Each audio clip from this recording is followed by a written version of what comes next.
Wow, I think we're way ahead of schedule. Is that right? I've never experienced that. Write it down in my calendar. So welcome. I'm honored to be here. I'm a member of the forum at New York University. As Anne said, the mission is one of the guiding principles for this forum is to be practical. And if we think of and yet be grounded in the science of early childhood development. So one of the critical challenges for governments is to think of the combination of policy supports that will support the multiple domains of early childhood development. We know from the science that physical, cognitive, social, emotional, executive function, self-regulation, these skills are intertwined across the life course and especially during the first years of life.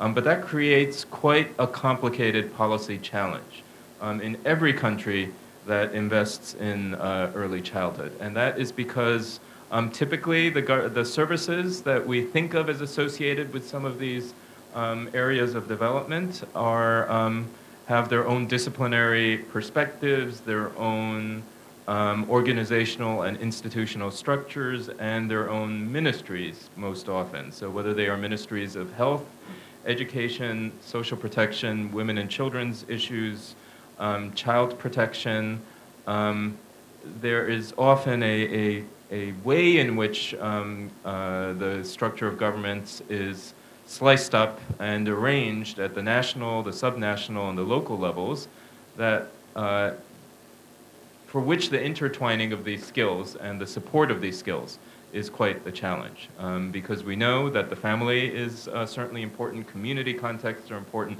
early care and learning environments are important, and economic security kinds of supports are all important, and yet they're often within these different ministries. So the challenges of conceptualizing and implementing policies have come up repeatedly in our workshop so far.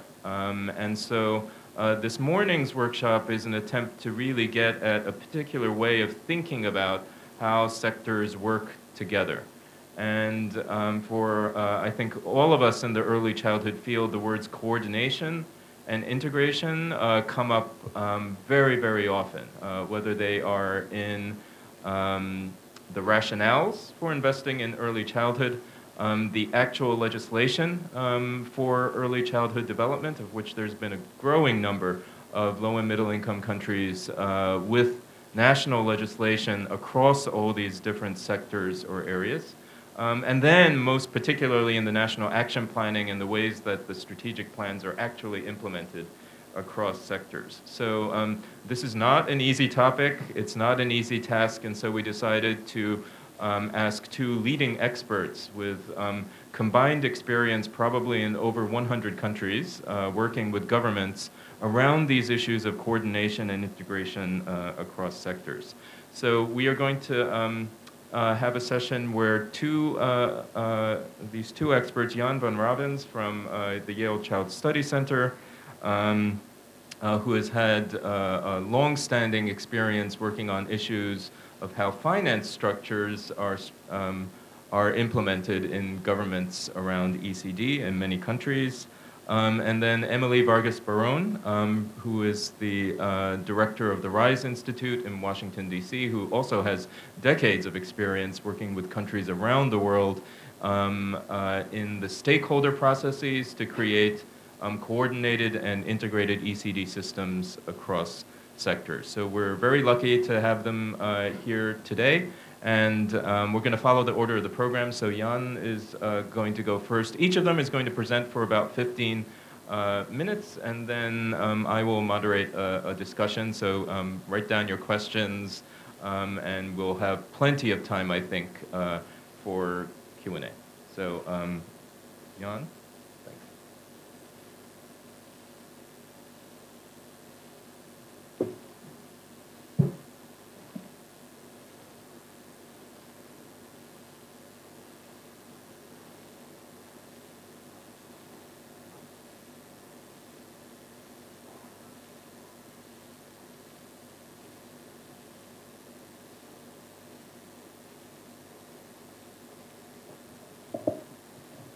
Good morning, ladies and gentlemen.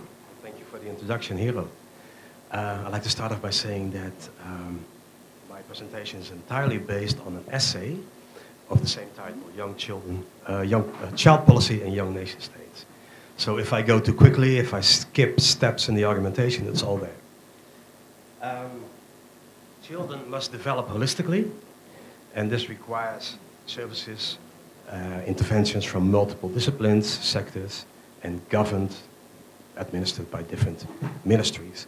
I think this is a consensus, at least in this room. Well, I consider it a consensus, and the question is, what are the implications of this consensus? Some of you, perhaps many, maybe even most, will say that multisectorality of ECD requires integrated ECD programs and integrated ECD policies. And this is also the following order of my presentation. I start with programs and then to policy. One of the main arguments for integrated programs is what I would like to call the synergy argument. For example, if nutrition is integrated in a preschool program, then you will see that the child benefits more from that program. It's more receptive to that program. And the evidence for that is typically found in studies that will monitor 3 groups of children, apart from a control group: children who have access to the nutrition, children who follow the preschool program, and a group of children who follow the integrated program. And it's usually found that the last group has the best outcomes. And this is then seen as an argument for integrated programs. However, for that conclusion, we would actually need an additional group. It's not entirely sound, logically. You would need also a group of children who have access to the same nutrition program from one provider and the same preschool program from another provider. This is what I would like to call combined programs, for want of a better term. I think in the field of poverty reduction, people call it converging programs. In any case, it's a situation where children receive multiple programs, but they're not integrated. And there is no evidence, to the best of my knowledge, that children in combined programs fare less well than children in integrated programs, because it's never compared in a research setting. Now, you might argue that combined programs are an unknown phenomenon. We never heard of it. They're not investigated as thoroughly as integrated programs. Do they even exist? Where are they? Well, actually, they're everywhere. They're all over the place. They're in this room. And to illustrate the point, I would like to briefly speak for myself for just a minute to illustrate this incredibly important point. I was born in a poor family in a country that was recovering from war, but I was lucky because people were paying taxes. And my essay shows that tax morale is the key to child well-being.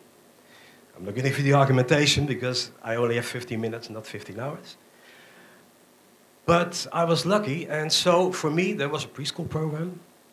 At the age of 4, there was a medical doctor who charged no fees. There was perinatal care. I was vaccinated. There was no nutrition, but there was a child benefit scheme that allowed my parents to buy good food, and there was promotion to promote healthy behavior, etc. So I benefited from combined programs, and I think we all did. Everybody in this room was born. Millions of people in the world are born to those circumstances. Access to multiple programs, but they're not integrated. And that is what counts. Children, services need to come together in the child, and this is where you have the synergy as well. And I admit that this combined programs are predominantly found in rich countries or in the richer groups, the elites of poorer countries.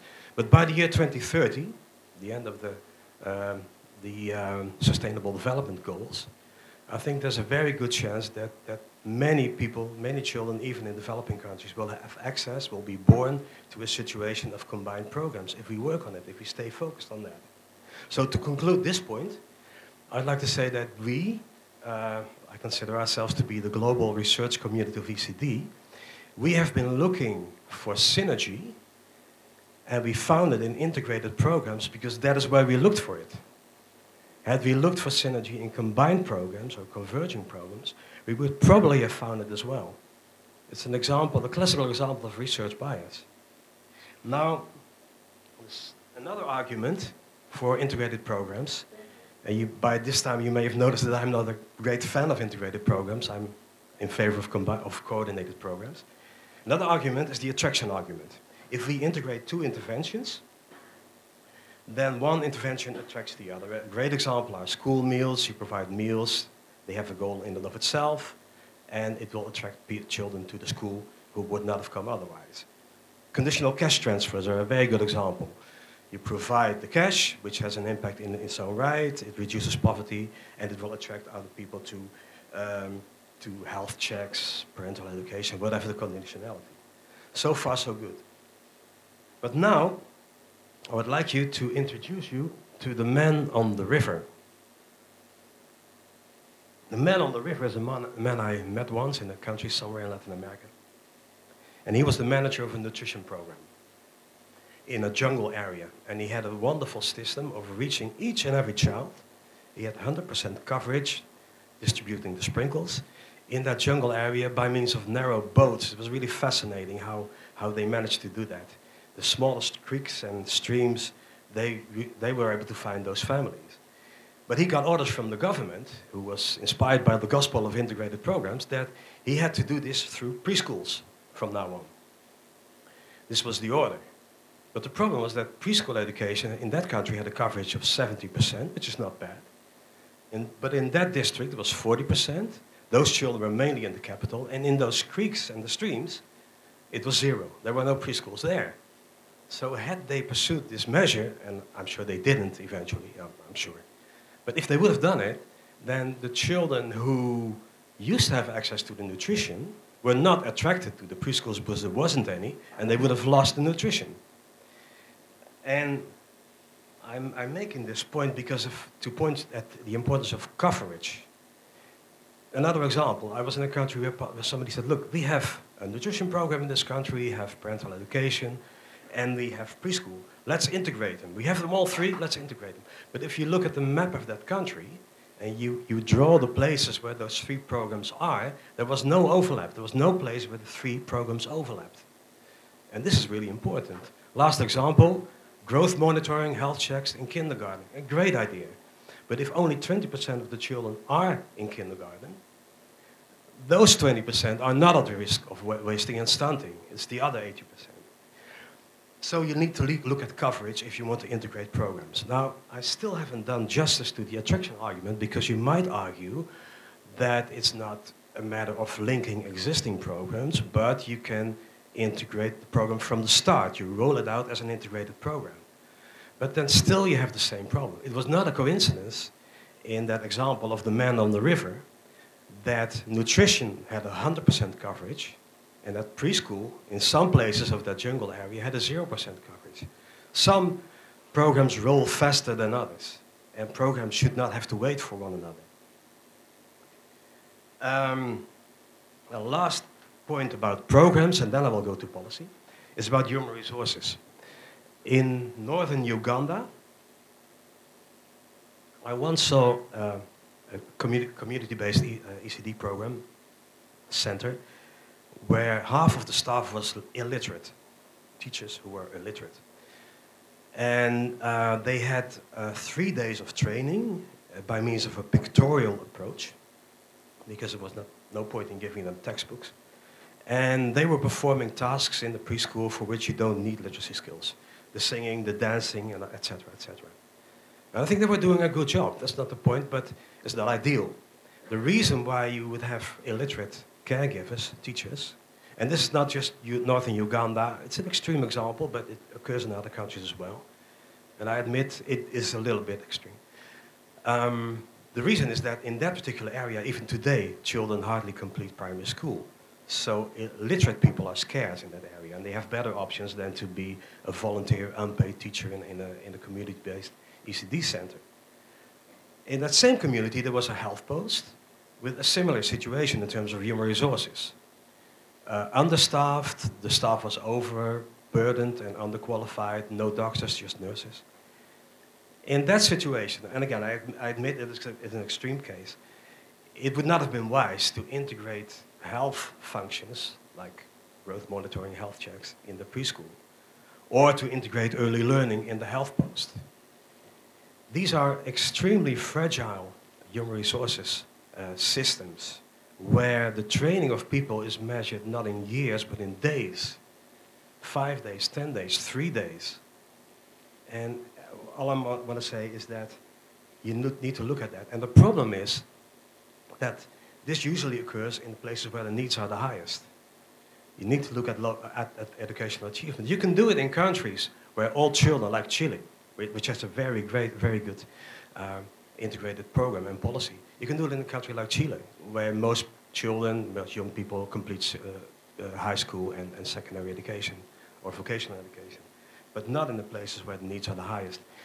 At the end, there's actually one exception, which is home visiting, where I think integration is imperative, but I don't have time for the explanation, so I refer to the essay. And now go over to policy, okay? Integrated ECD policies.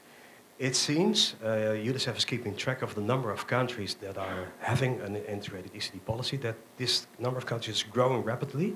I think more than 60 countries have it. But results on the ground are not seen. There doesn't seem to be, except for countries like Chile, maybe a couple of other examples, but generally we don't see the impact, what we expect. Why is that? I think the three main reasons. Policy making is never unproblematic, even in monosectoral settings, but if you combine it in an intersectoral setting, it gets even more complicated. There are always, even in monosectoral policy making, there are always drawbacks.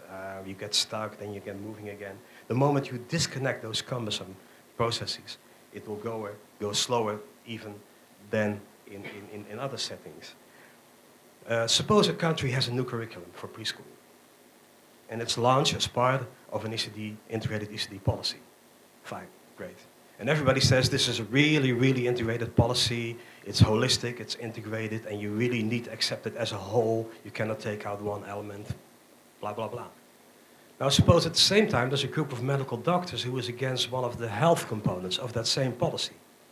They're against it, they're stopping it, so that the policy does not get endorsed. It also means that the preschool curriculum is not implemented, although nobody is against it. It's this kind of things that I've seen in a number of countries. Then a very important point is that every country has its own set of rules and regulations for planning and budgeting, for parliamentary debate, decision-making in the cabinet. These processes are designed for monosectoral settings. It's ministry by ministry. The formulation of integrated ECD policy usually takes place outside the regular planning and budget cycle because it doesn't fit. In one country, I saw it happening in a conference center, away from the capital, in a political vacuum. Some people from ministries were represented, but they had no mandate to speak. So the result was a fantastic policy, but it never got endorsed.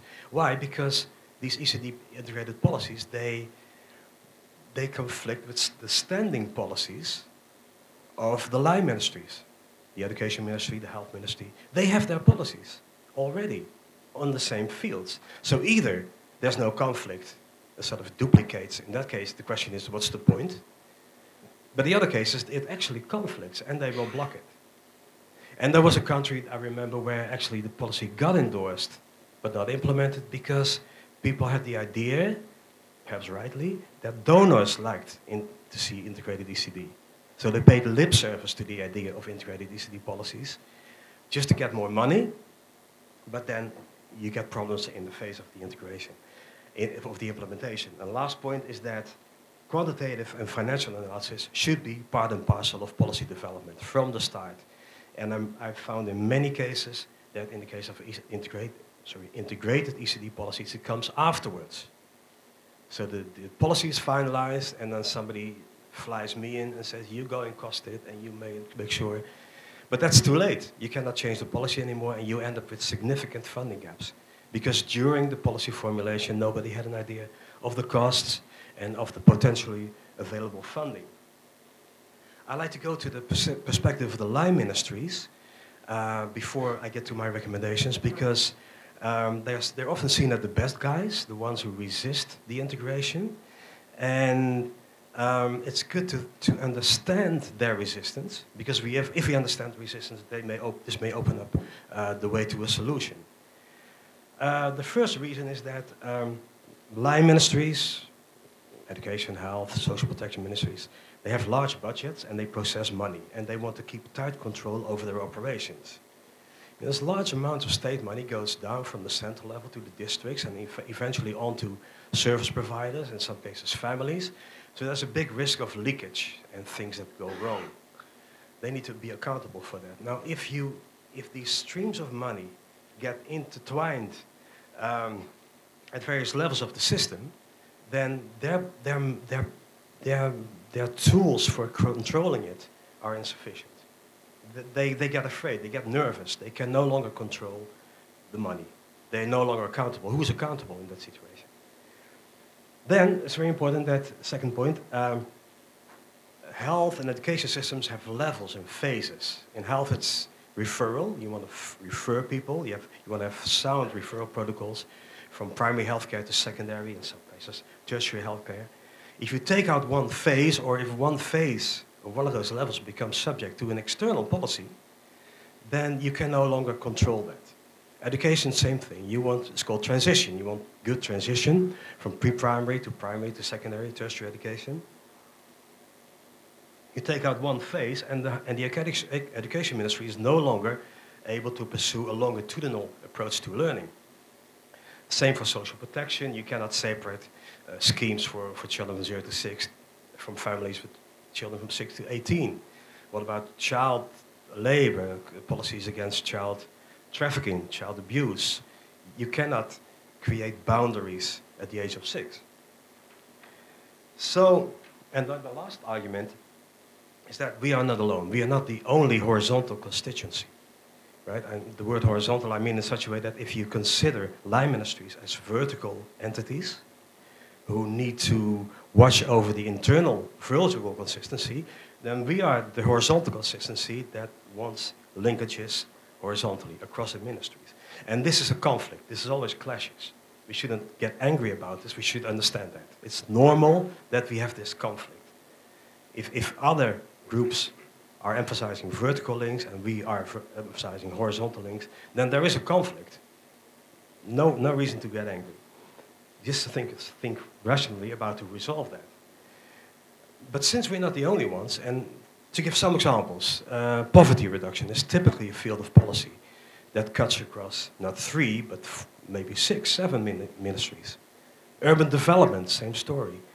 Environmental protection, combating youth criminality, early school leaving, policies for elderly people, that all cuts across ministries. I don't think there's any policy field nowadays anymore which is entirely monosectoral. We're not the only ones. So if for one moment we take the perspective of the line ministries, suppose we're the Ministry of Education, then we not only have us knocking at the door and saying, wait a minute, we want budget and we want more influence on preschool education. But they have industry knocking on the door of vocational education.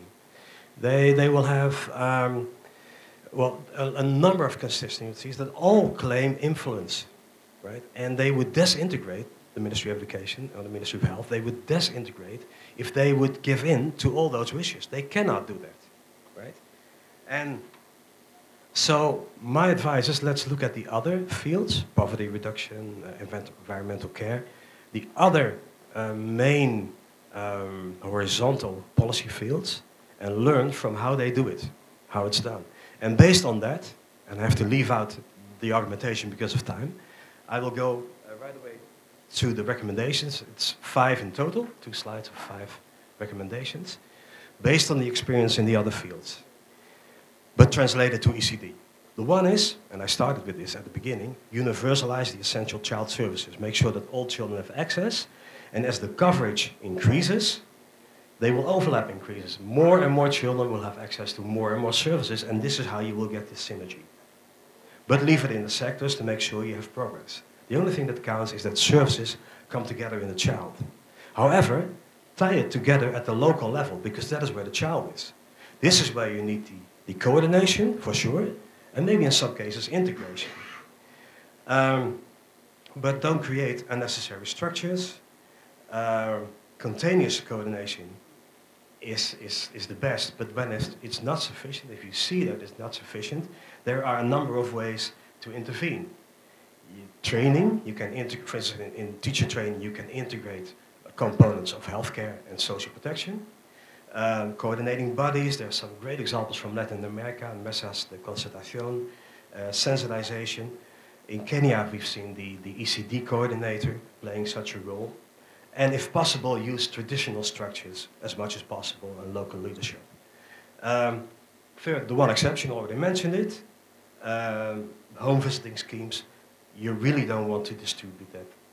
You don't want 3 or 4 services all coming to the homes of people, but keep it in the health sector. 4, this is where it gets a little bit complicated.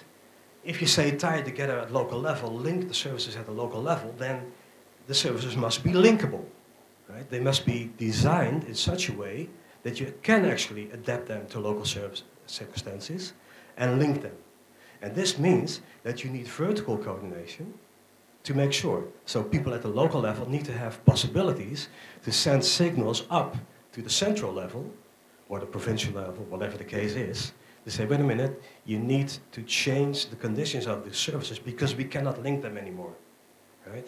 So this is the importance of link of vertical coordination, and what the central level should do also, general quality standards, but not too specific. They need to be strong, but not too specific. Again, to leave room to maneuver at the local level. So you do need coordination at the central level, yes, of course, but not too much. You need to determine, and maybe 2 or 3 interministerial meetings are enough, which of the child services are essential, and this is pretty universal. This is not going to be very different among countries, and then to agree on a roadmap for the universalization of those services.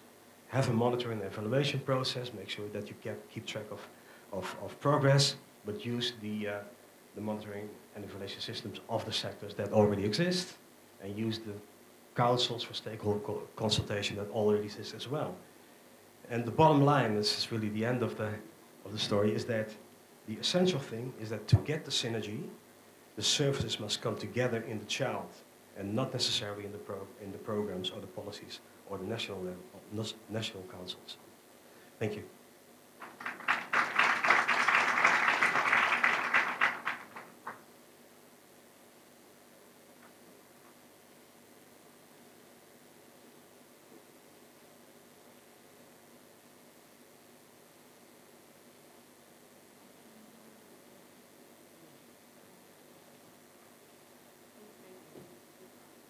Good morning. It's a great pleasure to be here and an honor to be in Hong Kong. This is the first time I've ever been here, and it's been such a joy to be with you. My presentation is a bit different. I'm going to be basing my comments on both quantitative and qualitative research results. So I'm going to go to what exists in the world, basically the realities of the situation. And a few introductory comments that usually we take a multisectoral approach to ECD policy planning, and this in order to improve, to the extent that we can, the quality, equity, and accountability of systems. One of the issues in dealing with things sectorally is that you don't get that opportunity to look across all the sectors unless you include these sectors within a multisectoral approach. National leaders, at the same time, to be effective within countries, must agree that ECD policy planning is valuable to them. If they do not agree and there is a rejection of the idea or just a lack of consideration of the idea, it is difficult to proceed ahead. So we want to be sure that this area is in the national interest, or it's considered to be in the national interest. And that's a whole policy advocacy effort. ECD policies, plans, and systems usually address multisectoral services, and some also address integrated services. At the national level, ECD policies, strategic plans, and laws are usually multisectoral. There are a few, but very few, integrated ECD policies, almost none. And some, they're more in name than they are in fact. They're really multisectoral. And so the assertion that we're dealing with an attempt to create an integrated policy structure is not the case. We're working really sectorally. And most ECD policy instruments are by definition multisectoral, and they usually involve 3 or more ministries. Most of the service programs that are included in the ECD policies when you do a content analysis are sectoral. As Jan was saying, they're really heavily sectoral. But they're brought together again with that unifying vision of trying to improve quality, ensure quality assurance, and to develop equity within the country, ensure all people, all children are involved, especially those who are neediest, and to have accountability, which is, I will point out later, is probably the weakest area. Multisectoral coordination structures are usually developed to ensure effective ECD policy implementation, as well as development, with participation of government agencies, NGOs, civil society, and private sector organizations. So ECD policy planning is not exclusively done by governments. Very few countries have done so. They are really involving all segments of society, civil society, private sector, as well as the government. And the government at all levels, local, regional within countries, and national. Multisectoral and interdisciplinary coordination occur within and among sectors. So you have within sectors coordination going on that is really multidisciplinary in many cases. And then also among the sectors, between in some cases, but oftentimes across several. Examples of this are parenting, education, and support programs, early childhood intervention services, which are necessarily involve always health, the field of social protection, and education, because you need to have good linkages to inclusive pre-primary or preschool education. And then within the preschool area, even that is multisectoral, because within preschool you need to have health services and feeding or nutrition services and social protection services and safety for children. So we are, by definition, even multisectoral within the education environment. Or we make the mistake, which is very costly, of allowing the education sector to develop solely its own health system and its own feeding system.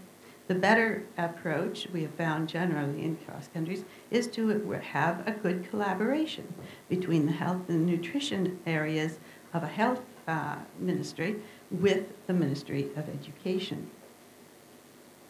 Ministries usually involved in the ECD policy planning are the following: education, health and nutrition, which is brought together under health usually, and it's a word, sanitation and protection, plus often justice, planning, finance, gender, rural development, interior, sometimes urban development, and various other groups.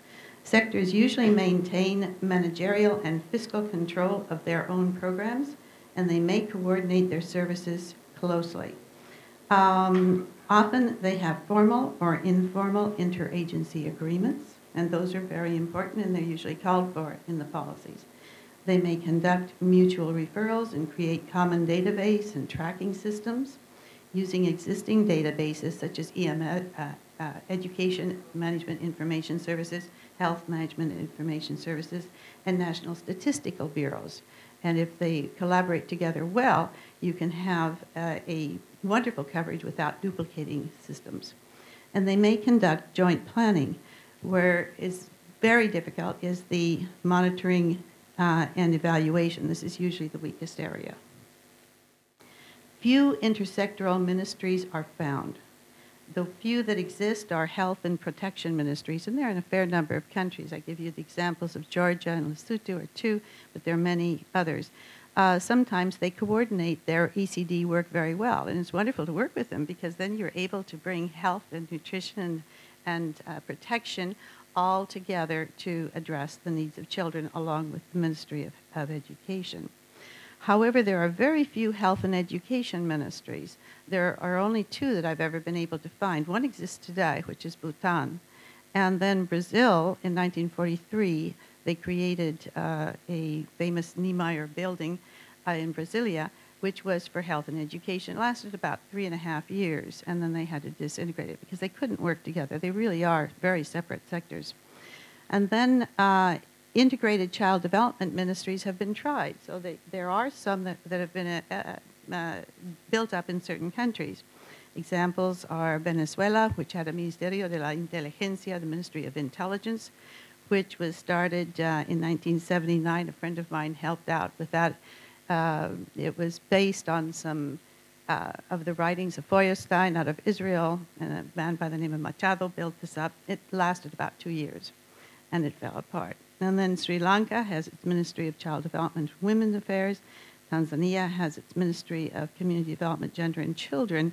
However, unfortunately, these integrated child development ministries have tended to be very few, very short-lived, and have tended to lack power within government. So they have not served as good platforms for the development of child development. That which some people have dreamed of and continue to dream of a child development ministry in each country, is just not going to happen. And when you do try to put it together, it tends to fail. Lead ECD ministries tend to be either education, health, or protection. However, always we have found that the lead ministry needs to be tempered, modified a little bit, by developing a multisectoral body of some sort. It can be at the high level of ministers and deputy ministers. It can have a technical body under it. It can lack that top level, and it can only be a technical body, but you need some form of collaboration and coordination that is conducted on an ongoing level. The next thing that is often we find is very critical is the development of some form of unit that will help with coordination at different levels within the government. And that unit can be a separate institute, as in Colombia, or it can be a part of a particular ministry, such as in Ghana for education, but always with a multisectoral approach. And they're guided by the implementation plans of policies. Then ECD policies, we do believe, should specify the structure, roles, and responsibilities of entities that are involved in ECD policy implementation. The biggest challenge I think that we face in many cases, many countries, are the decentralization issues. And I wish I had time to go into this in more detail, but basically national roles and responsibilities are oftentimes not retained as funds are decentralized. And the funds that had previously been administered by ministries tend to be lost, and suddenly the children's programs go out from under. Another thing that happens is that there is a lack of normative leadership, standards, protocols, various types of bylaws, and there's no way to ensure quality, equity, and accountability when there is a rapid decentralization without adequate retention of roles and responsibilities at the national and at regional levels, as well as for the local levels. And two examples are Peru and Georgia. In Peru, there was a rapid decentralization. All of the funds for preschool education that were very beautifully developed had been evaluated to be highly effective, that went to indigenous communities of the highlands of Peru, were sent down to those municipalities. They spent the money on municipal buildings, roads, and salaries, and the children's programs disappeared overnight. In Georgia, in 2005, they decentralized all of the formerly Ministry of Education funds to the municipalities without retaining any roles and responsibilities at the national level. I'm now working in Georgia, and we're trying to put the structure back into place to be able to build the roles and responsibilities that are normative, supervisory, training, etc., that are absolutely critical for a nation state to maintain to ensure there is adequate quality, equity, and accountability. At local and regional levels, we have different situations. Programs there, indeed, are often sectoral. Many are multisectoral, and some are integrated. And it depends on the country, the culture, the traditions, the institutional cultures that exist within the countries, how much can be done, how much people want to do. Local level ECD entities and activities tend to be developed before regional structures and entities are established. This is a very interesting phenomenon where we have national level development, we have local level development, but they have to work like this, the top coming to the bottom and requiring roles of the regions and from the local level up to the regions. And if you're wise and you understand how these processes work, then you can begin to develop your regional structures at an early point, keeping them very small and making it possible for them to grow over time. I look at the local level in a slightly different way. I see it as a continuum of services. And imagine that across the top, that those aren't separate boxes, but they're points on a continuum, going from fully integrated services to sectoral services. I try to unpack this always in my thinking. And so for integrated services, that's where you have a single administration. There's only one group that runs that service. They have combined fiscal support to run that service. It may come in some money from one ministry, from another ministry, or from local funds. There's combined supervision and monitoring and evaluation, and there are intersectoral referrals. In another level, which would be for multisectoral, you have separate administrations, but they are cooperating and collaborating. They have separate fiscal support. They may combine supervision, monitoring, and evaluation, and they have joint agreed referrals. And I'll give you more examples of these in a minute. Separate, for sectoral organizations, they're separate administrations. They have separate fiscal support. They have no combined supervision and monitoring and evaluation.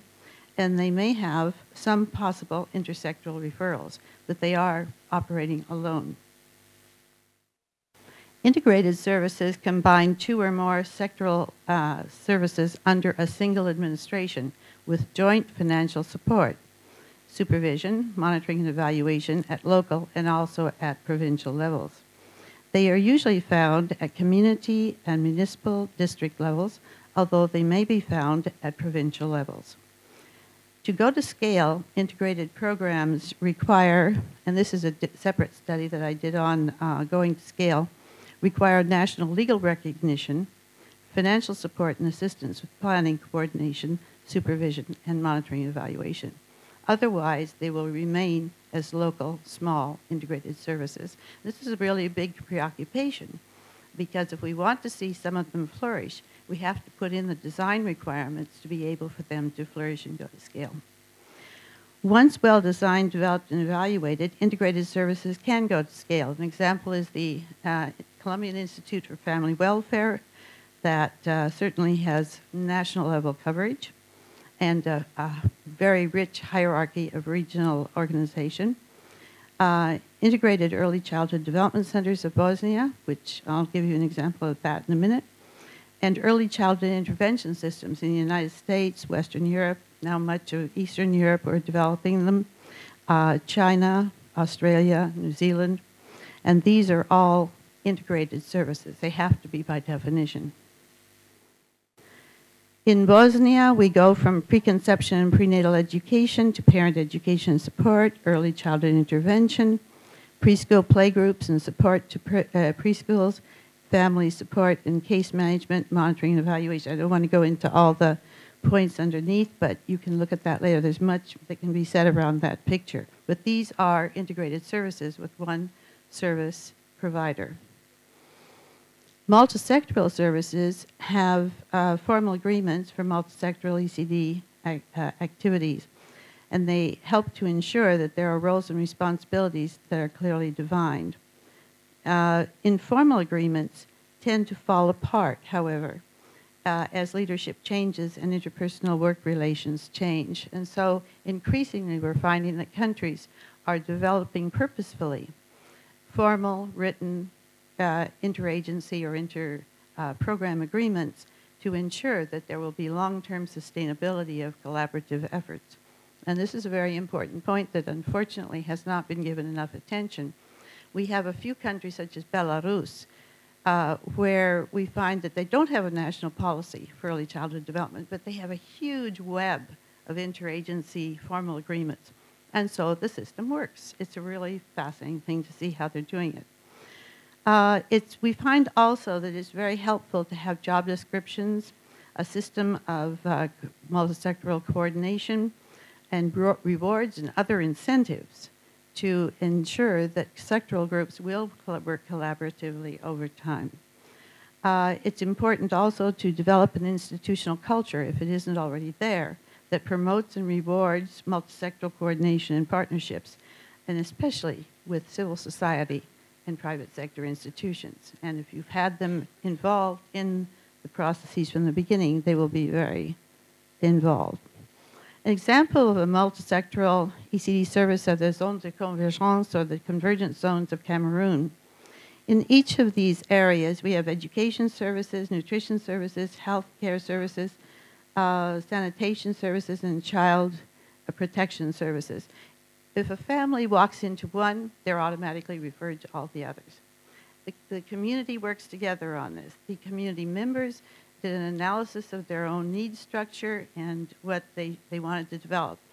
They kept statistics on service usage, and they could tell you when you came in exactly where they were at this moment, and what their goals were, what their targets were. So that this system, though it was multisectoral and not integrated, functioned as well as an integrated system. And in many respects, it was very good. Only thing is that there is a cost factor. When you have one administration, if it's convenient to have it, that's just one administration you have to pay for. Whereas here you have different administrations from the different sectors in their approach. There is a study that I want to go through a little bit with you now that will be issued on the 9th of April. It'll be a background study for the Education for All Global Monitoring Report. I tried to get a copy of it for you because a lot of these points are covered within it. It's called Policies on Early Childhood Care and Education, Their Evolution and Some Impacts. But unfortunately, it's under an embargo and it can't come out.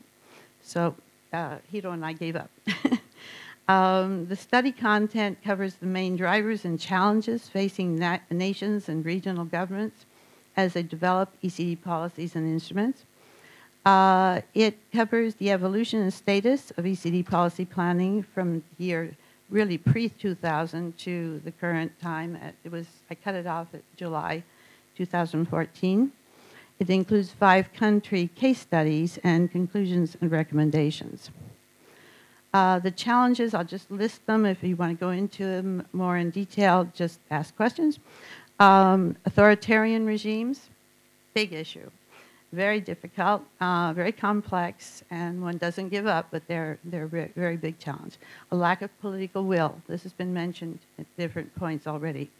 Rapid governmental leadership turnover is a very big challenge. Extreme sectorality, which we find in some countries.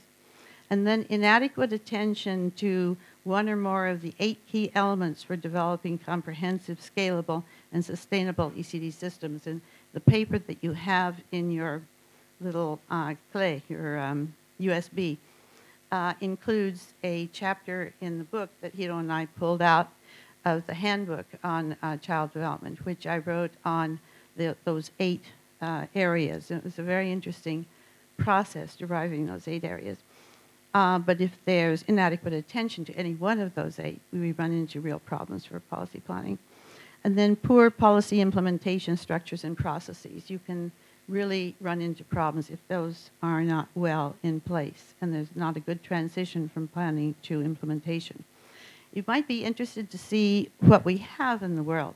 Jan mentioned that we have 60, it's 68 as of July, proven with copies in my sticky little fingers. And I do have them, copies of all of them. There were 5 nations that had adopted ECD policies before 1999, and the real leader in this, interestingly enough, was Colombia, which had started at a very early point in 1968. So we have quite a history in that. In fact, Latin America has done some very, very interesting work in early childhood development, not as much in policy We're kind of late in getting all the countries to the policy area, but still there's some interesting points to look at. It's interesting that after the Education for All 2000 meeting, the World Education Forum that was held in Dakar, Senegal, the first 10 years there were 40 additional policies developed, which shows the impact of EFA. And then from 2010 to 2014, there were 23 additional, coming to a total of 68, almost 70. There are, in addition, 10 other policies reported to have been found. Since then, I've found 2 of them. They're not always easy to get. They're sometimes in a few hands in certain places, that people that have developed them that we don't have any contact with, and it's been difficult to get them for everybody. In progress, we know reliably reported that there are 23 additional countries. By 2018, I estimate that we will have at least 101, if not more, which means roughly half the countries in the world will have these policies. There are different quality and content, etc., but their policies are there. This should be a point of pride, I believe, in Asia. We have South Asia with the highest rating at 83% of the countries having policies. Southeast Asia is coming on strong with 64%. And I'm very proud of our Myanmar group here who is here with us, and they have a lot to tell you if you want to hear about how participatory policy planning can work. They did a magnificent job. And then there's Sub-Saharan Africa, interestingly, with almost 60%. Yes, quite impressive. South and Central America, still, we're at 45% with some very interesting work. South Pacific, 43% goes down from there. You will note that Western Europe and North America are very low. And that is because there's been a recourse to the sectoral approach. And the sectoral approach has its strengths, but there are always going to be problems in the so-called safety net. There are going to be some very empty areas, some gap areas where there is an inadequate attention given to young children and their needs. With regard to the study, I conducted case studies using a survey instrument and phone calls and a bunch of different approaches, Skype. Bosnia, Brazil, Colombia, Myanmar, and Rwanda. An overall result is that in each of the 5 countries surveyed, participatory ECD policy planning has led to far greater attention being given to improving and expanding services. So we can feel freely and at ease that in these countries they're already achieving more than they would have most likely without a policy. Now, there are many other much more refined points. I can't go into a lot of them, but I chose a few to present on 2 slides with regard to salient results. Where highly participatory ECD policy planning processes are conducted that involve people from all levels of society, from ethnic minority groups, from people in cities, in rural areas, then the implementation tends to begin before the policies are formally adopted. And this, I think, is extremely interesting. In Myanmar, we had that happening where already, immediately, they started implementing different parts of the policy before we were even where the ink was dry. We have a greater national ownership of those policies than the ones where an expert sat in an office and talked to him or herself and just did work there. We have tons of educational policies. I used to be an educational planner and researcher, and the tons of policies gathering dust, yellowed in ministries all over the world. These sectoral policies went nowhere because people sat in an office and wrote them. Participatory approaches, which I won't go into all the details here, are ones where you involve all the critical sectors that need to be a part of it, and then you have a completely different type of setting. The policies are being successfully implemented where those activities have been participatory. If a strategic plan or an action plan accompanies this policy, and that strategic plan or action plan has budget to every task and step and phase of every service or activity under each of the strategic priorities, you're going to have something that is implementable. And you need further project by project plans, obviously, but at least you have a roadmap for implementation. It is helpful to adopt ECD-related laws and bylaws to reinforce essential points of the policies so that you can get sometimes more legislative action and support. And it's good to include parliamentarians as part of your participatory approach, which we did in Myanmar. That's for my group. Appropriate organizational structures at all levels are required to ensure good multisectoral coordination and implementation. And the inclusion of indicators, targets, cost studies, budget projections, and simulations are essential.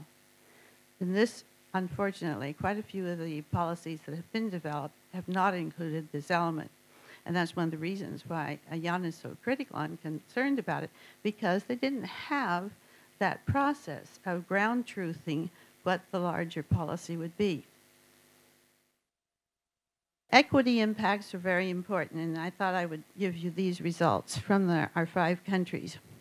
When and where high-risk, impoverished families are officially targeted, they are served more fully. And this is, I think, a very important result. When you actually list who is going to receive what services, then there's more attention given. Ethnic minority groups must be explicitly identified as implementing and as requiring special attention, or they tend to be forgotten. We know the greatest results to early childhood investment accrue to those who are most vulnerable and needy. But what we don't always do in our policies is to ensure that they are targeted and are included as a part of the policy planning process, which is what we did in Myanmar. Mother tongues will be included in ECD services if the country officially and unequivocally states they will be used, and Myanmar did. This isn't largely known, but Myanmar has now, and Yi is in charge of ensuring that we have about 135 different languages in Myanmar, and she's got about 30 completed, and another 20, and then she's going to do another tranche of 30. It's happening, and it wouldn't have happened if we hadn't had the policy. And the policy said we would do it. The president signed off on it. In fact, he wrote a preface for the policy, and his involvement has been that. And you hear things in the press, but what you don't know is that this is moving forward with great attention, great sensitivity to the needs of the different minority ethnic groups in the country. If children with developmental delays, disabilities, malnutrition, and chronic illnesses are not prioritized within a policy, then it is highly likely you will not receive screenings or develop a system for screenings and surveillance for early childhood intervention services and inclusive preschool education. And so we're going to have a discussion later about children with disability and early childhood development. This is critical. We have to have intentionality within our policies to ensure these children are not forgotten and they are fully included in the services that they require to be able to develop to their full potential. And many of the children, probably about 70%, will reach completely typical levels of development if they have intervention in the first 3 years of life. So we're trying to include this. And we start from preconception to reduce the number of poor birth outcomes. We include prenatal education and care, and then early, and with parent education in there as well, and continuation into the first 3 years of life. The other group of children that I want to mention are children living in remote rural areas, in violent zones, and areas prone to disasters, where we have cyclical problems. And some of them are low impact, some are high impact, but there's a great need to have these children and their needs to be explicitly targeted. We were asked to give some suggestions for future directions. I took kind of a more parochial view. I suggest that we need to expand research on ECD policy planning and implementation. I've tried to open some of the points to you in this very brief discussion. I have a much more in-depth study underway at this time where we will be including many more countries with a much more thorough, in-depth research working with our colleagues in various countries, and that's now in the, some of it's in action stage and some in planning stage. But we need multiple levels of research on this, and I think Asia could play a really important role on that. Certainly Nirmala Rao has played a wonderful role in this up to this point. We need more well-trained and experienced ECD policy advisors and policy analysts. We don't have enough. We have a lot of suppositions, and few are looking at the reality and really developing on the basis of what our situation is. And I think we need at least one graduate university program that will train ECD policy planners and analysts from nations of Asia. And of course, we need them in other world regions as well. So I hope that that will occur. You have a leading role already. You see your role in the statistics of the countries where there are policies. There are more coming out of Asia in the coming years. I hope Hong Kong will be amongst them. And we really believe that you could play a continuing leading role in the world because of what you have been achieving already. And I want to thank you very much for this opportunity to share these interests that I have in this area. And I look forward to our discussion. Thank you very much.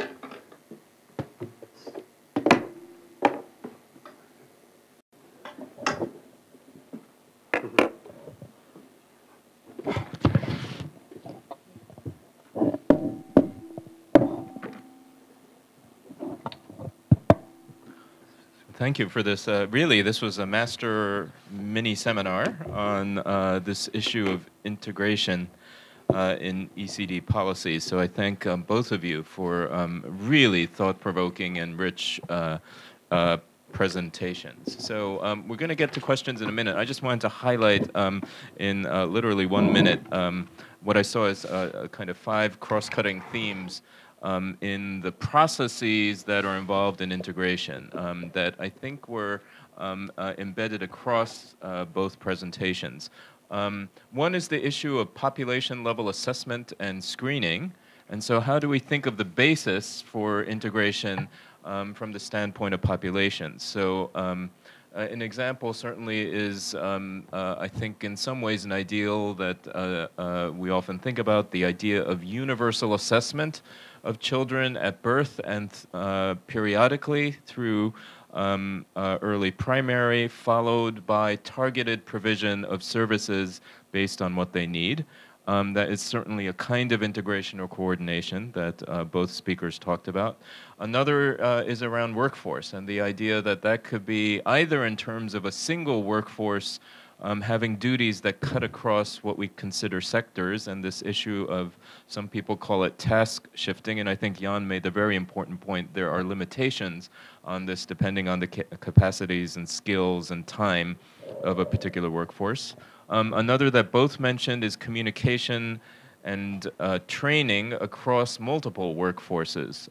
The idea of interdisciplinary teams, for example, which have been implemented in quite a few countries, in communities or other specific settings, so that if you enter in a particular, with a particular person in a team, or as in those convergence zones that Emily mentioned, you have access to a broad range of services and expertise.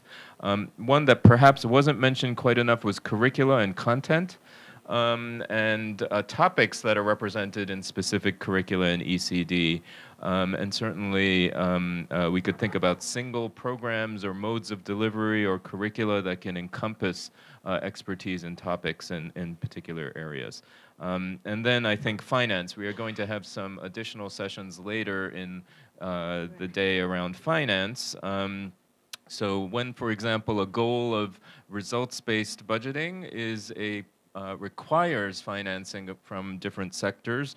That certainly requires coordination. And then Emily, I think, also mentioned examples, and we've seen it in some of our studies with Pia Brito and with Jan, around local budgeting, when local governance can include budgets that cover multiple sectors of services. So, and then finally, I hope at some point we get to the issues. We talked a lot about governments, but NGOs face all of these same challenges around coordination and integration. So let's open it up for questions. If you could identify yourself, and then before asking your question, that would be great.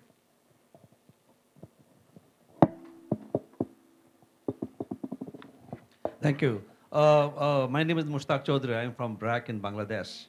And you just mentioned about to understand a little bit about the NGO perspective. So I thought that I should share our own perspective about this issue of integration versus coordination versus vertical programs. But first of all, congratulations to the two presenters. Wonderful analysis of this situation. So BRAC is a large NGO based in Bangladesh, but it's also working in 10 other countries. It's one of the largest in the world now. BRAC started back in the 70s, and we started with integrated programs. We had 3 or 4 large integrated programs, and we are getting very good results out of that, which integrated education, health, microfinance, and so on. And we found that some of the things were doing well compared to the others. So at that time, we had to choose in the sense that since BRAC believed in scaling up, so which one could be scaled up, the integrated program, or do we choose a specific part of the integrated program and then scale it up?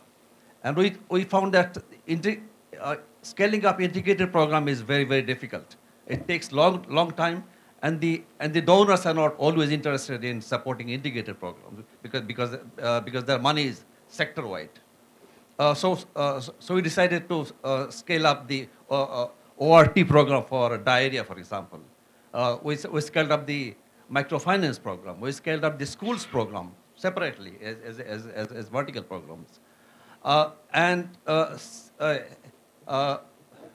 Because of those scaled up programs, Bangladesh now has the highest ORT use rate in the world. The microfinance reach is highest in the world. The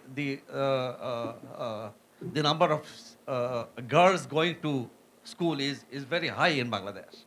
So if we had sort of confined ourselves to integrated programs, we wouldn't been able to achieve that we have achieved so far.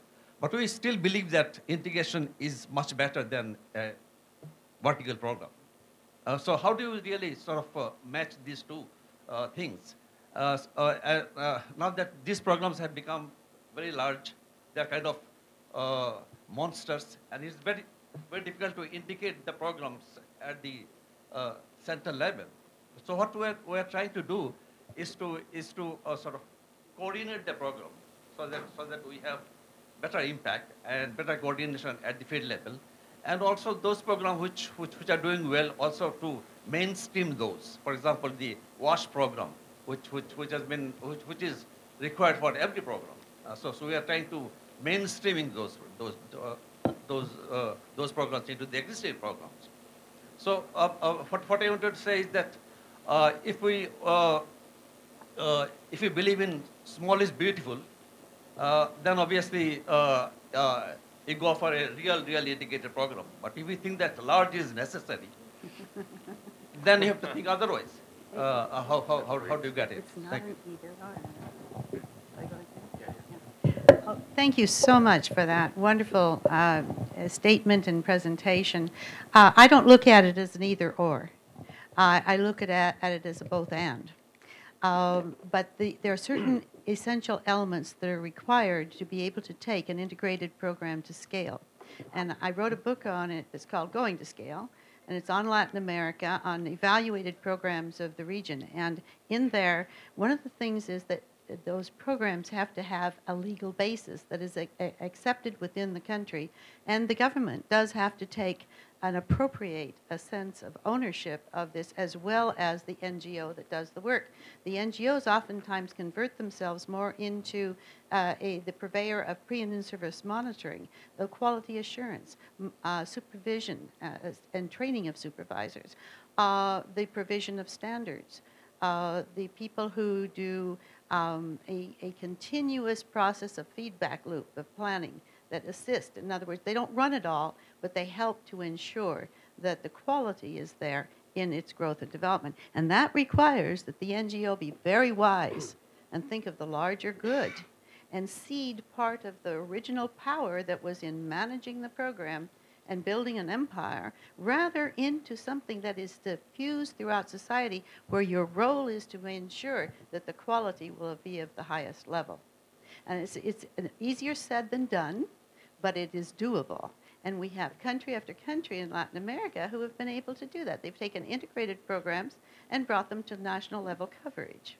So the secret of how to do that is quite understood. I'll be happy to give you a copy of that study. It's been used in other world areas, but not in your region. And it could be potentially helpful to you as you consider and ponder some of these very challenging points. Thank you very much. I'd like to respond to Mustafa by asking him a question. So you decided not to roll out the integrated program, but the elements.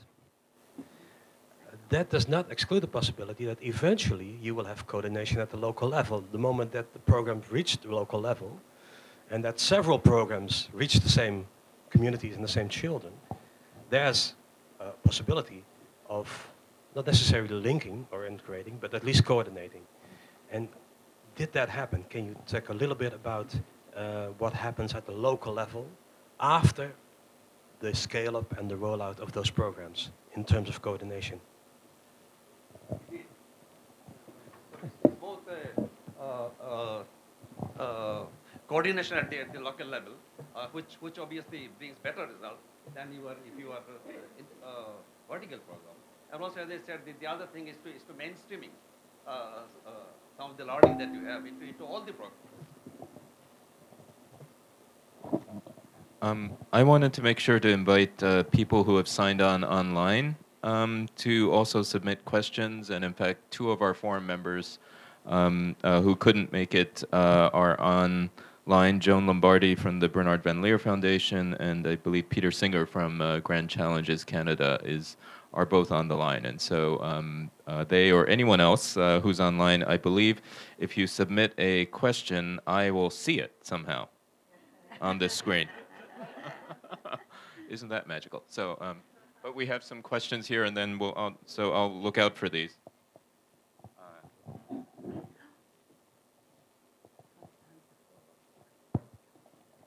Thank you.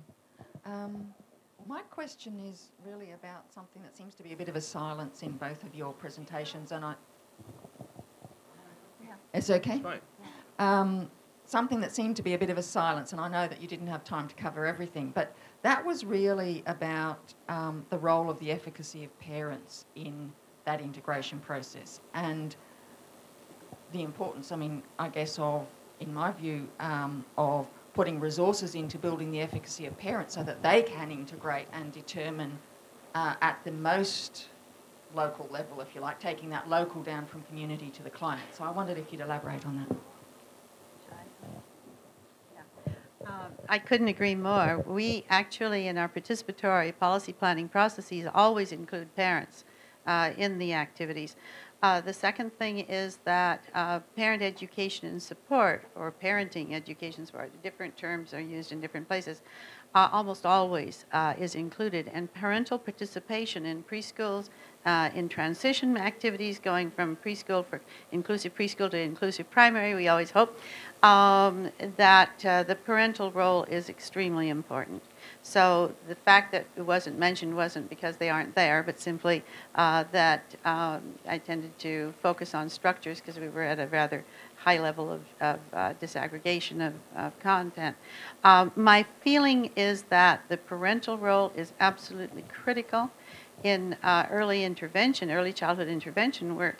It is through the development of the parental capacities and the parent assuming the roles and responsibilities, their rights within these programs so that they become truly the architects of their children's lives and of their own lives. And so that ultimate empowerment of the parent is the essential core of what we're trying to do in developing their lives in a better way, helping them develop their own lives in better ways, and to develop their children's lives well. So I couldn't agree more. This is an extremely critically important area, and I'm glad you mentioned it. I also agree totally. I think parents have a double role, parental education or home visiting. It will directly have the impact of improving the education of the children in the home learning environment. And the secondary role is that it has an impact on the local community. It builds the support in the local community for the preschool, for the health post, etc. So the social capital that you need in the community. So many community-based ECD centers would not be able to function without the direct support of parents. And I'm talking about very simple things like building the structure or building the playground or cleaning the place. It's also the area where integration is unavoidable, because whether you do it through home visiting or gathering parents in groups or a combination of the two, I would also always prefer a combination of those two modalities. It has to be integrated. You don't want health home visitors and education home visitors, etc. At the same time, it's challenging because, for instance, in the case of Roma in East Europe, it is very important that these moderators, as they are called, are from the Roma community themselves, because these are the only people that Roma people trust. And at the same time, the level of education achievement in that ethnic group is very low. So how do you find enough people? So this challenge, this bottleneck in the human resources, it remains. All right? It's unavoidable, but it's very difficult to do. Constanza, you had a...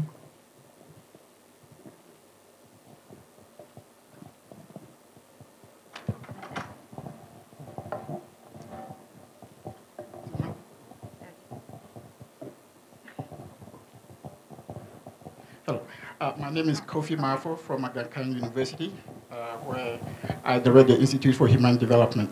I really want to thank the two presenters for providing what I consider to be food for thought, because what I see in the two presentations really are probably two different ways of defining integration and sexuality.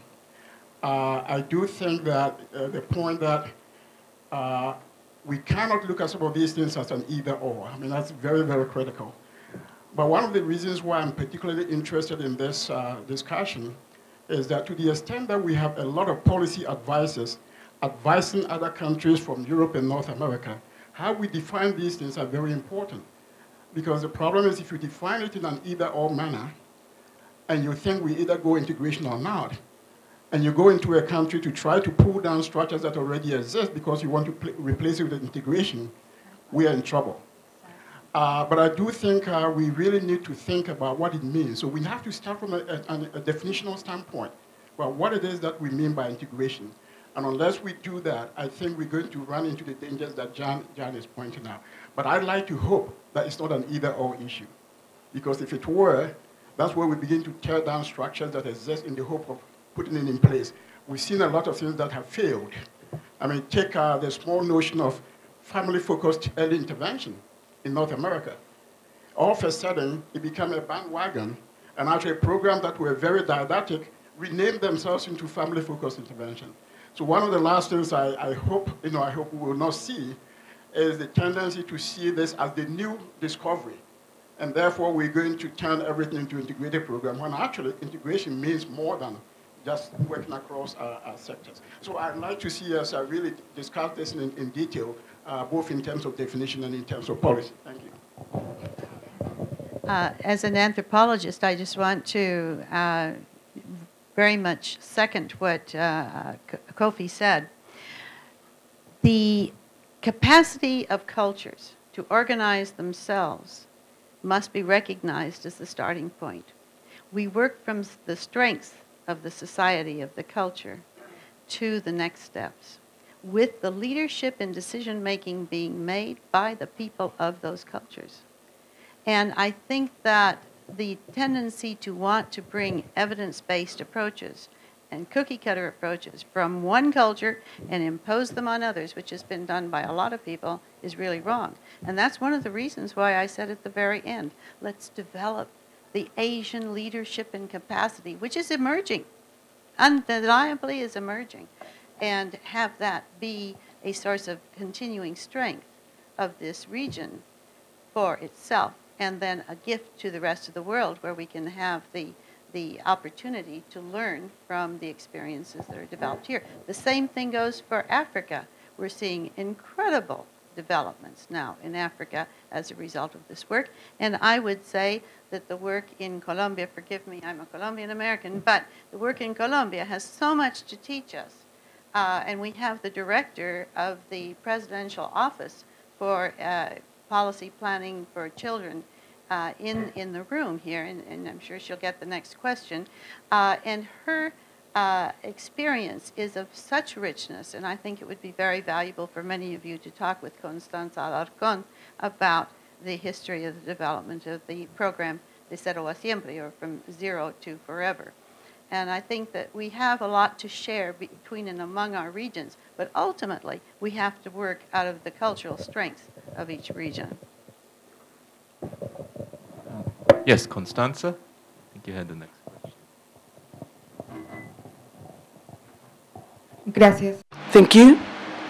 Well, I'm speaking in Spanish, so hopefully being interpreted.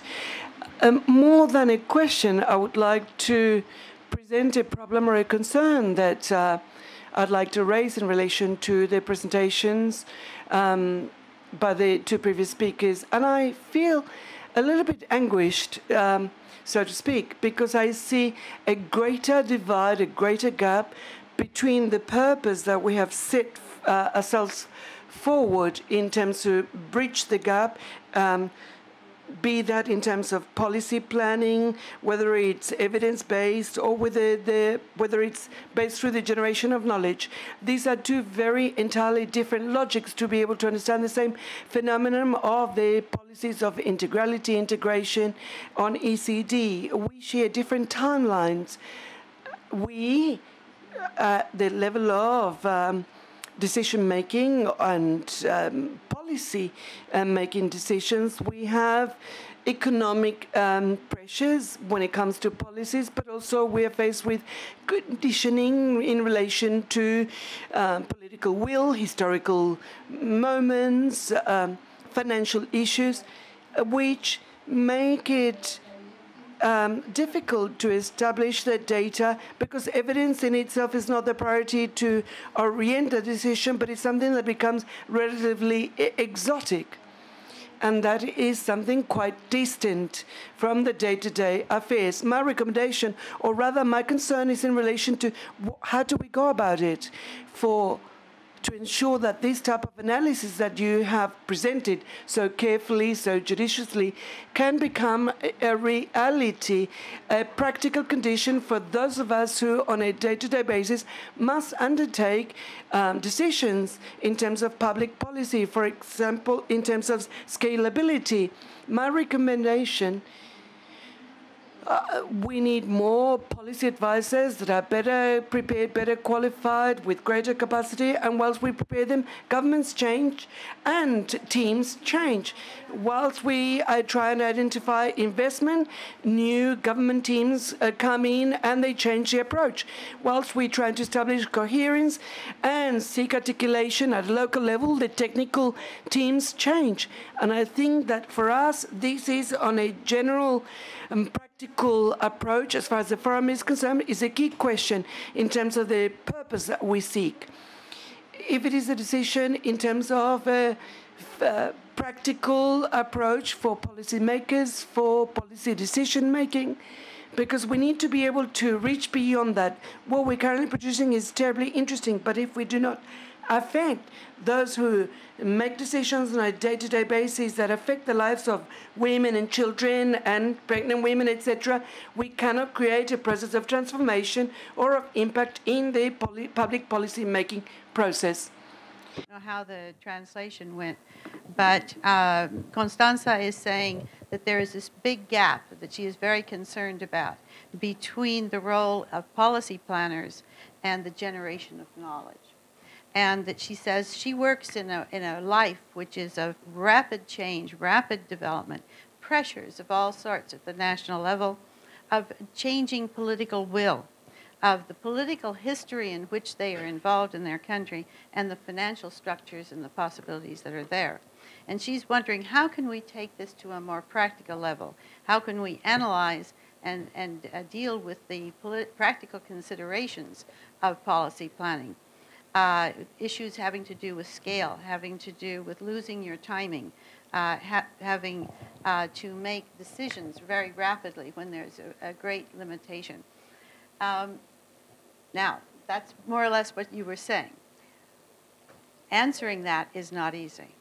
And I think that the most important aspect is to live fully within one's moment and do the very best one can given those parameters.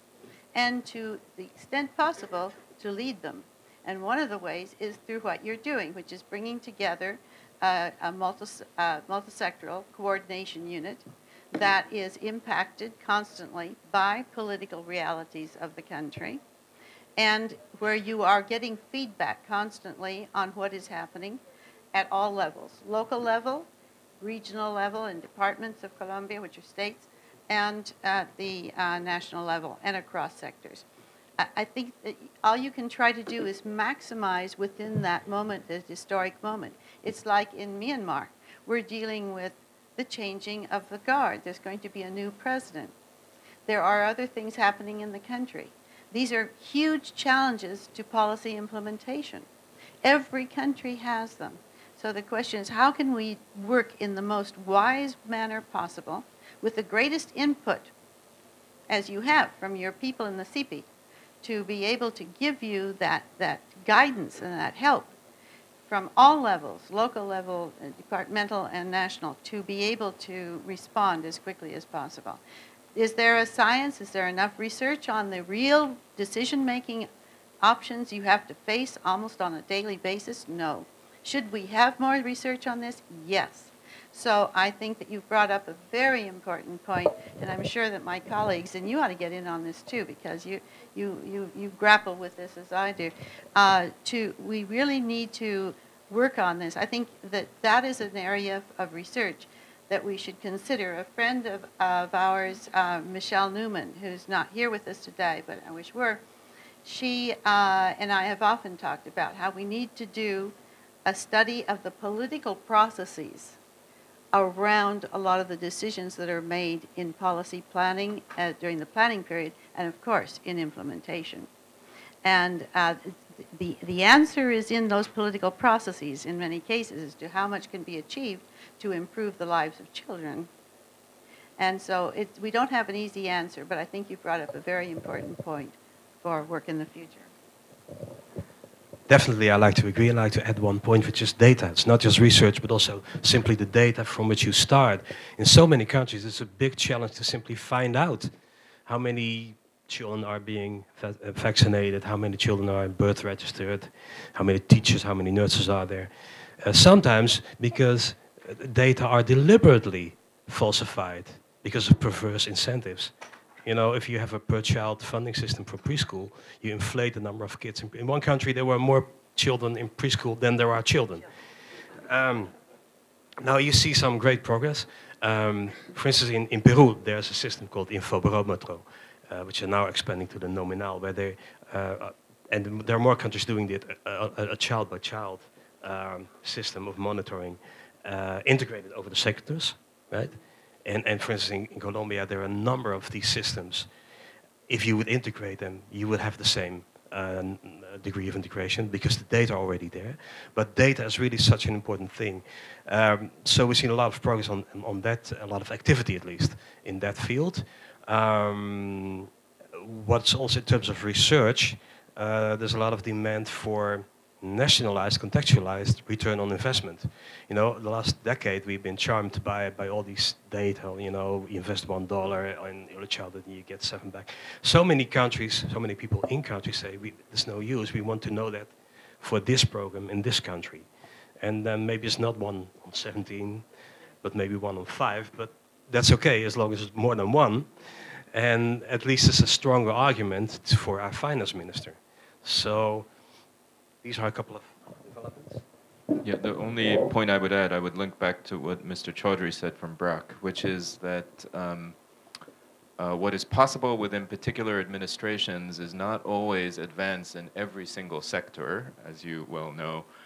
But what was created with Desero Siempre was an unusually comprehensive and at the conceptual level integrated framework. And so I imagine under different administrations, there will be advances in particular sectors, in particular pieces of the puzzle. In every country, this goal we have of a continuum from prenatal to age 8 across health, education, social protection, and child protection is such a huge task that I think we always have to take advantage of the political pressures of the particular context and move ahead in the areas where we can, and when there are changes in administration, we just have to be flexible. But I think you're perfectly capable of doing that. Well, we know that you're doing that, and that the comprehensive framework is the basis. And I think Chile Crece Contigo is also an example of once you have that comprehensive set of standards and a framework, then you can build the implementation that advances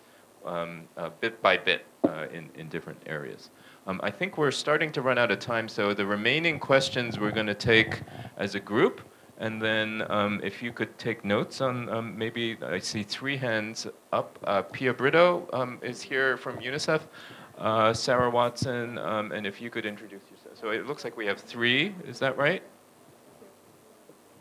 4, Zulfi.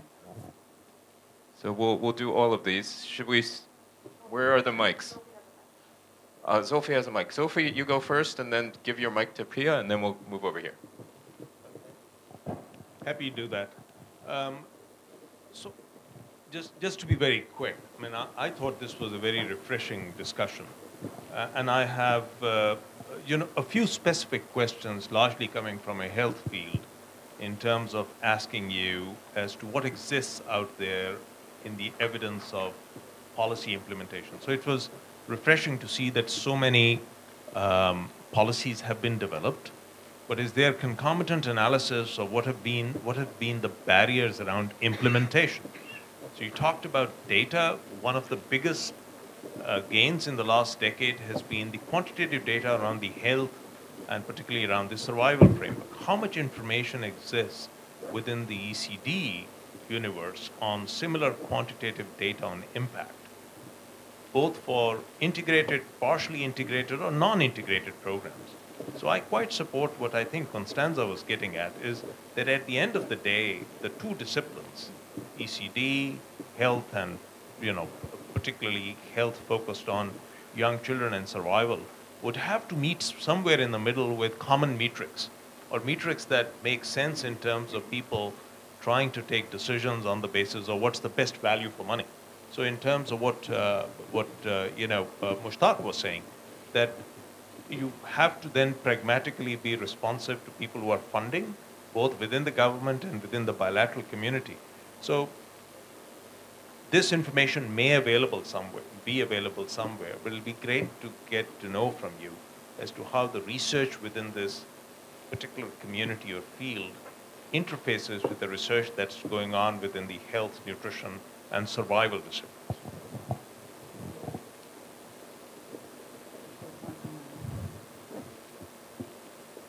Shall I go?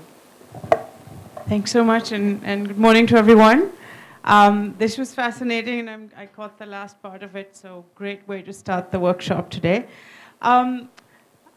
I just have a few thoughts I'd like to share, sort of sparked by the dialogue, which has been great. in that the work we've done as a field in the early childhood community, we've managed to, wait, let me take a step back.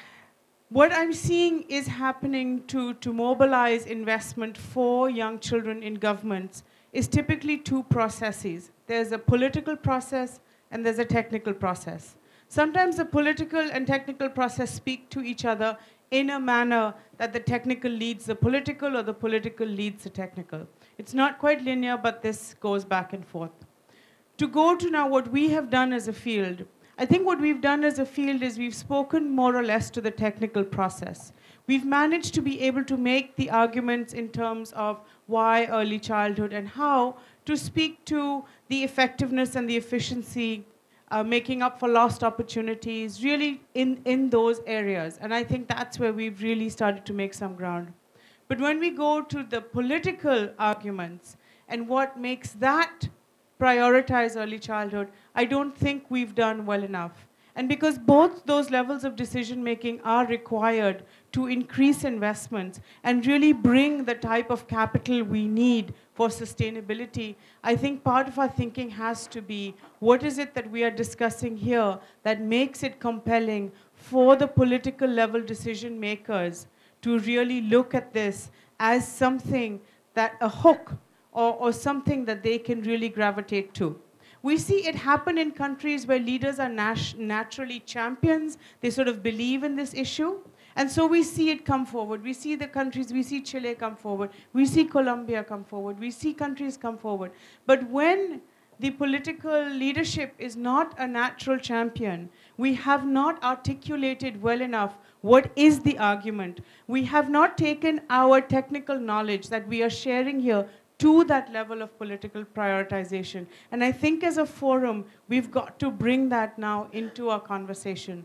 One point could be data, and I agree with you, Jan. That data speaks very well to political prioritization, because ultimately they are accountable, leaders are accountable for how well they can report on what's going on in the country. So I want to introduce this challenge to our thinking, because I think it'll help us push the agenda, especially going forward in this 2015 year, which is a very important year for us. Thank you. I'm thrilled that I get to follow Pia, because that was a perfect introduction for my observation. I am Sarah Watson, a new member of the forum. I run Ready Nation, which is a business membership organization that advocates for early childhood. And I would like to observe that in the United States,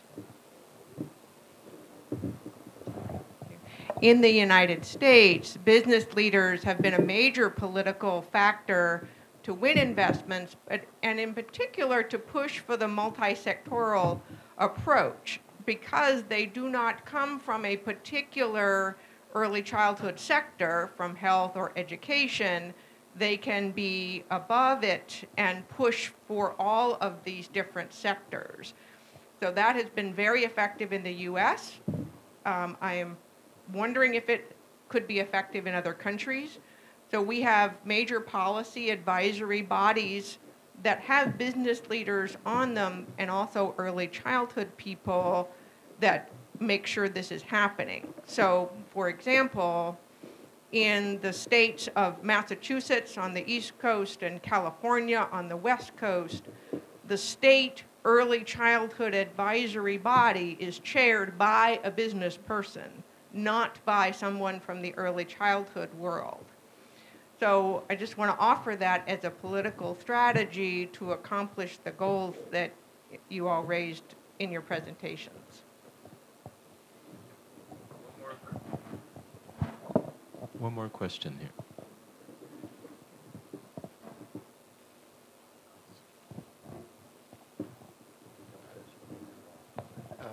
Good morning, and thank you very much for the excellent presentations. They resonate very well with me. I'm Howard Sobel. I come from the Western Pacific Regional Office of WHO. I'm responsible for 27 countries and 10 areas. I put most of my energy into 8 that account for 97% of the deaths of under 5 children and mothers. And my question really follows on Solfi's comment. I'd like to have examples of success and with concrete outcomes in low and low middle income countries. I saw presentations that mentioned them, but I want to hear the concrete outcomes because it's very hard for me to go and talk to my senior management and convince them to put energies into this when what we mostly have to show is little projects that are not at population level. I mean, we need to be in public health. If we focus on something that is below a population level, and by population I mean it can be vulnerable populations, but it's got to reach millions of people, not hundreds of people. So I'd like to have some examples of that. Parenting, I couldn't agree more that parenting on a very individual level is effective, but do we have examples, again in low and middle income countries, of programs that have managed to make parenting intervention something that has been effective? I've again seen it very myopic, and I just, by way of background, you know, sometimes the converts are the worst people in terms of something, because I started my career looking at comprehensive integrated primary health care. I worked in Jamkhed for a short time in India. I went there as a pilgrimage almost to learn about these things. And gradually, I've ended up going to the extreme opposite end of a serial monogamist in terms of programs. I focus on one sharply cut program at an oblique angle, and then I stack it on with another one, or else I do something but extremely prioritized programs, and I'm extremely vertical in it. And here and there, I try to tie things together, but largely I just want to get the job done. You'll see at 1 o'clock my presentation for those that are interested, that I'm probably the outcast in this room for this reason, but it's largely because I became jaded over the years at trying to see things at population scale. So I'd appreciate a little bit about that, hear a little bit about what I can take back to and convince my senior management, or do I need to keep working with you at a small scale and get some good big scale experiences in Western Pacific region, which, by the way, Hong Kong, China, and all that is part of this region. Thank you very much. Unfortunately, we are actually out of time, so I'm going to give each of you just like literally 1 minute each, and I will keep you to that. Otherwise, Kimber will come down and shut the whole meeting down.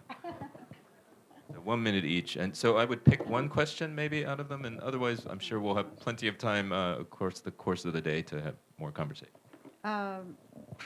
Barriers to implementation, a great deal of detail in the study that will come out on April 9th. Also, some of the examples of success in various countries you'll find in those 5 case studies, a lot of detail that I couldn't possibly present here. I'd like to reinforce the statement made by Sarah Watson about Ready Nation. We're very proud of the letter that you brought out recently. Everybody's been talking about it. We've been sending it all over the place. This is with tremendous support of global leaders for ECD to be high in the programs and the thoughts of people at the World Education Forum and the SDGs, Sustainable Development Goals, to have a strong presence of ECD in all of those documents. We're very, very pleased about that. I'd like to point out that there are other countries. You were calling for countries. Brazil. Brazil has done a fabulous job in bringing the private sector into leadership roles. There is a tremendous need to focus indeed on the mobilization of the political process. Pia's point. We, I think, fell down on the job a bit with regard to the post-2015. We've managed to rescue something, but not as rich as it could have been, because we have not been as adept at our international policy processes, which are of a different character from our national ones. And the leadership did just wasn't there to get all that we wanted to have done. I think that the issues of national investment have got to be brought up more pointedly. There's been too much reliance, I believe, on international flows of funds to support early childhood development work. We have to increase the percentages of line ministries' budgets for early childhood development programs. It is up to countries, really fundamentally, to ensure their children develop well.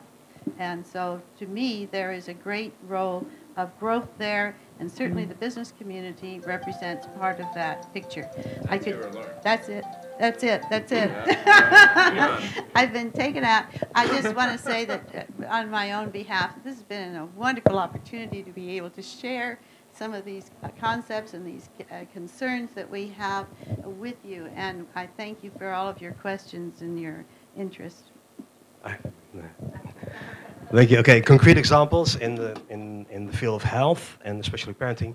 Lady health workers in Pakistan, an excellent program, and the health extension workers in Ethiopia. I think they're in my paper, very briefly, but I can give you more information about that. The first question about impact, I would propose in further studies to also compare integrated and non-integrated programs. So have children in combined programs and see if there's an added impact of the integration, or whether children in combined programs or converging programs are doing just as well in terms of impact. Pia's point about the political, it's partly also our own skills. I think usually in ECD networks, we have excellent people from academia, from NGOs, because that's where we're coming from, and they need to stay, never without academia and never without the NGOs, but there are not a lot of people with a lot of policy experience. And being effective in the policy area simply, well, it's never simple, but not only data, not only research outcomes, but also simply the skills of how to understand the political landscape and how it works, and being able to make the right moves. We need more Machiavelli in our work. And I like to misuse the opportunity of my last 12 seconds to raise a question myself.